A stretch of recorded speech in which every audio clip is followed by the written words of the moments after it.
all aboard the kleptocracy tour. Our guide, Russian anti-corruption activist Roman Borisovich. Previous tours have focused on Russia and the Middle East. Now Nigeria's in the spotlight. Our goal is to stop the avalanche of dirty money that is pouring into the real estate in the UK and particularly into central London.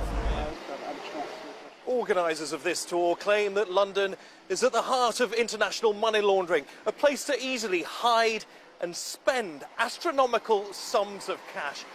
And where does a lot of that money go? Into London's lucrative property market. We pass a $3 million property recently seized from Nigeria's former oil minister, Dizani Alison Madueke. It's one of several apartments owned by Madueke in London. Gifts allegedly from Nigerian businessmen seeking oil production contracts. She's under investigation in both Nigeria and the US. And this property near Hyde Park, owned by a family of Abdul Salami Abubakar, interim military leader of Nigeria in the late 1990s. He's accused of dodging taxes and siphoning state assets. Number 10. Many of the properties we pass are owned by high-profile political and business figures who struggle to explain their wealth. Most allegedly bought via shell companies based in offshore British tax havens. The more layered the financial setup, the harder it is to trace exactly where the money comes from. There are 40,000 land titles in London that are owned by companies based in secrecy jurisdictions. So that means when they bought those land titles, they didn't even have to tell the land registry who they really were. So the land registry doesn't know, the police doesn't know, the local residents don't know, and that makes it really easy for corrupt individuals to steal money abroad and park it in the UK.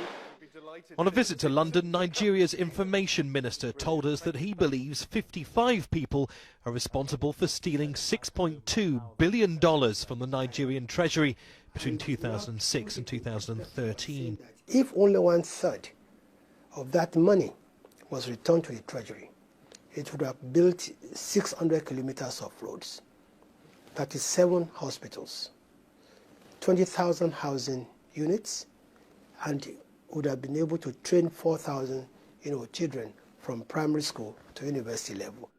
It's a side of London few will ever see. A tour organisers hope will dissuade others from choosing the UK to stash their cash. Neve Barker, Al Jazeera, London.